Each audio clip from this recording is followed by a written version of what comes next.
Hi there, in this video we're going to get nerdy with markers, show you what a clip marker is versus a sequence marker. We're going to add details. Look at this. Oh, we can write in it. And look at this, fancy in and outs. We can color code them, a bunch of shortcuts. All right, let's get in and learn about markers. All right, first thing, let's go back to my, I'm going back to another workspace. Go to editing, or I've got one that I created earlier, and let's bring in a couple of files. Double click to import. Okay, it's an exercise files called markers. Bring in everything in here. Now we don't have a sequence to start from, and we need a portrait version anyway. So let's go to new sequence. Let's use the red 1080p, 25 frames per second. I'm going to call this one my breakdancing. Okay. And the sequence is the wrong format. Like there's no portrait defaults. We'll create some when we get onto social media in a bit, but most portrait is just the normal kind of ratio turned up on its side. So I'm going to go to my sequence settings and just inverse these. Okay, so it's going to be 1080 by 920. Not always, but that's kind of what we want. Breakdancing. I have sequence one. Where did I get that from? No idea. Oh, no, I have no idea what sequence one. All right, so I've got this. Let's add a couple of images. Doesn't really matter. Grab 4. Okay, it doesn't really matter for markers if we're using images or videos. Now, the brief overview for markers is add a marker. You've got two kinds of markers, right? I hit my backslash so I can see it all. So you got two kinds of markers. You got the, I've got nothing selected, sequence marker. Can you see it appears up there? Okay, if I undo that, if I have something selected, I hit M, it's on the clip. The difference is that the markers on the clips come along for the ride. The ones that are in the timeline, nothing selected, M, okay, will stay there. Doesn't matter like what we have moved. So there's different use cases for both. Okay, if you need a change or you need to note something within this video, no matter where it is, or maybe it's timing, like the first 30 seconds needs to be like, say you've got an ad and the first, say, 3 seconds or 5 seconds is forced watching, like on YouTube. The other stuff is optional. A lot of the time you'll set a marker at, say, 3 seconds, 300, and hit, make sure nothing's selected, hit M, and at least now you know that's your, that's your above the fold before people can hit the skip this ad. Okay, so we've got two kinds of markers. Double-clicking markers gets you a whole lot more information. So any of them, double-click them, you get this big marker window. Okay, and in here we can give the marker a name, which is interesting. Okay, so let's give this one, let's say this above the fold. I still call it above the fold, even though it's definitely got a name. I can't think of it at the moment, but kind of above the folder. Okay, so I need to have all my kind of call to action before then, at least the most compelling part of my ad before here. You can add comments. Okay, we can obviously color them. Okay, let's color our different ones. You might be using them as, well, I'll show you a really cool little thing you can do, is let's change the duration. At the moment, there's 0 duration. That's why it's just like this little, this little shield here. But if I extend it out any sort of time, click OK, can you see you can actually start reading what's in there? So you can actually add markers of like, maybe it's your sections in your video. Okay, you want to kind of identify the intro versus the outro, maybe sections where advertising, where the advertising gets jammed in. Okay, so you have to open them up for that to be seen. Okay, you can leave them in there and people can go into them and have a look. So if I'm getting this from somebody else, I can open up the window markers panel, okay, and they can show me, look, there it is there. Okay, and I can add another one, remember M, okay, and I can double click it, go in, and let's say yellow stuff is the must change. Oh no, yellow is maybe. Let's say we've got a red, okay, and this needs to be a reshoot. Why? Because, I don't know, because of this thing.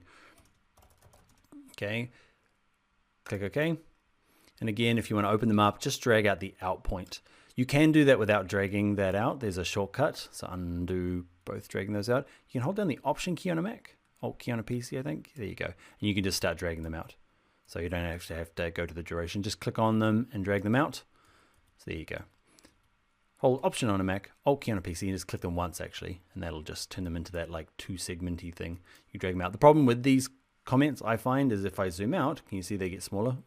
And if I zoom in, they become unreadable. So it's a way. I'll often use really simple markup like this. If I'm sending it to another editor, if there's just simple changes, add the good stuff inside of here rather than up here. Okay, and they can kind of open this panel and check it out. They can filter by all the red ones, maybe to do first. Okay, the green ones, good job, editor. You've done a great job here. Okay, but the yellow ones and the red ones, okay, they can turn it on and off. You get the idea. What do I use them for? A lot for is where I'll do a lot of the recording and rough drafts. I'll add markers to show like what my thought was here because I'm not doing the final edit, or maybe, you know, I've shot the B-roll separately and I want the editor to go through and actually insert it in here. I'm like, here's where this video goes and this is what I was thinking, and I can add my details in here. Shortcuts for using markers. Let's say you've got a few of them. Okay, let's go M. Okay, to get back and forward with them, it's, let's say at the beginning here, Shift M. Okay, M's to add one, and Shift M is to toggle, just keeps jumping through them all. Can you see it's jumped to this one down in this clip here? So Shift M just kind of moves along. It's Command Shift M on a Mac, Control Shift M to go backwards. I never remember that. We're shortcutted out by now, you probably are too. Let's go to Button Editor, and in here, go to In. It's one of these. Click in and out. Mark. Oh, come on, Dan. Add marker. I use these two. So you can drag these two down. There we go. You. And go to previous. We'll put them just behind there. All right. Click OK. I'm totally running out of space. Let's go to my bins. Which ones, shortcuts do I not use? Don't use you. Don't use you. See these little weird little spaces? You use little spaces just to like separate things. It's not really a space. We've talked about this before probably. So there's that one. Did I get the other one on there? Let's click OK. See the space ends up being just a air gap. Okay, so I've got my go to next marker and my go back next one. All right, come on, Dan. One last thing with markers is you can select in your timeline. Okay, make sure in there. Remember, we can do find over here in my program. So my project panel. Where's my project panel now? It's down here. There you go. I can do a find in there if that's selected. But if I remember, if the blue line is highlighted around my timeline and I hit find, which is a shortcut, is Command F on a Mac, Control F on a PC. There's actually, if you've got lots of markers, you can actually switch this to markers that contain the word reshoot. Dun, dun, dun, and it should jump to it. There you go. Okay, that's not the last thing. And the other thing was when you are selecting all of these things and copying and pasting things, by default, the markers only stay on this sequence. They don't come along because they're specific for a sequence. You can turn that on under markers. You can say, actually, when copy and paste is done, include the sequence markers. Okay, the next last one is, there's actually a couple. I should look at my notes better before I say, and the last one. Okay, then the second to last one is this ripple sequence markers. So there are times where you need, at the moment, remember this one here that said, please, you know, this one needs to be at 3 seconds because that's where, you know, the unskippable part of the ad is. So that needs to stay there. But by default, which is if I click this and hold Option Delete on my Mac, Alt Delete on a PC to ripple delete, watch what happens to this marker. It gets kind of deleted and moved along, okay, because all of these are rippling. You might not want that. Okay, so you can say sequence, markers, ripple sequence markers, turn that off.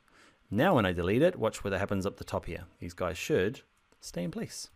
Okay, so you can turn it on and off as you need. There might be times you need one or the other. And the other one I'm going to talk about mainly is, just real quickly, is you can actually turn these into stamps for YouTube to go out into your, you know, you get in some YouTube videos, you can kind of like have the time codes.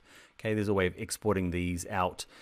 I will include that bit further on in the course where you're looking at YouTube. So look for YouTube videos ahead of here. There'll be one that has something to do with, I haven't named it yet because I haven't made it, but it'll be something to YouTube, chapter markers, something like that is what I'll call it. Sorry, that's the future. I haven't recorded that one yet, but I'll explain it better in there, but know that you can. So I'll tie it here with a markers video. All right, let's do another marker video next.